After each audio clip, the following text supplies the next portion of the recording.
kune vanondiziva ndonzi Mafket, kune vasingandizive ndonzi Mafket.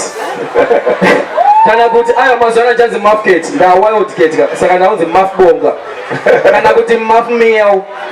Right, Mafket. Kaso kakupa mbiri kaka katulofanya. Paninokuona chezi ndinokuona tumotiimbira waipata. Ari team Mafket.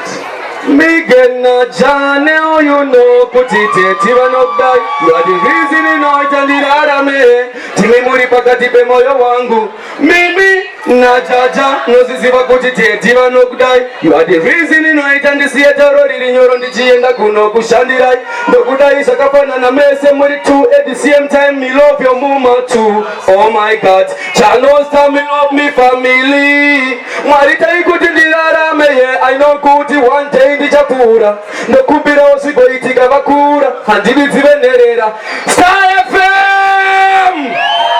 Can I hear noise? Star FM!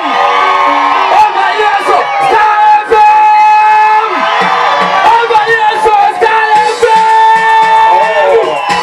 Yeah, the number one reggae station in Ireland, you see me?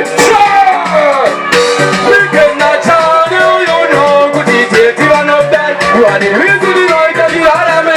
Tumi muri pakati pemoyo wangu. Mimi nachacha nosiziva kuti tetiva nokudai. You are the reason inoita ndisiye taro riri nyoro ndichienda kunoku. Ndokudai zvakafanana mese muri two at the same time. We love your mama too. Oh my God, Chanosa me love me family. Marita ikuti ndirarame. I know kuti one day ndichapura. Everybody sing with me. Presso, presso, presso.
So we're PTK, how could you get with PTK?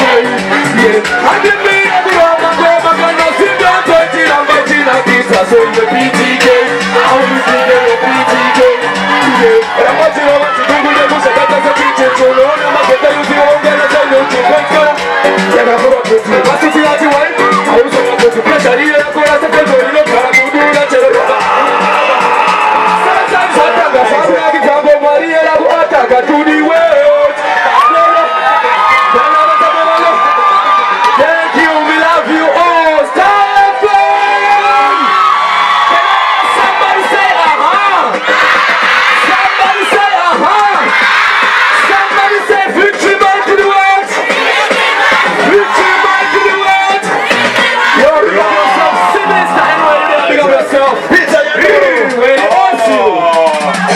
Chakaipa iche right Babylon Chakaipa Tinasima una diwa na mafesi yanga wanda Asi wakasaruta wa ini zangu kamba Kuika muchengeti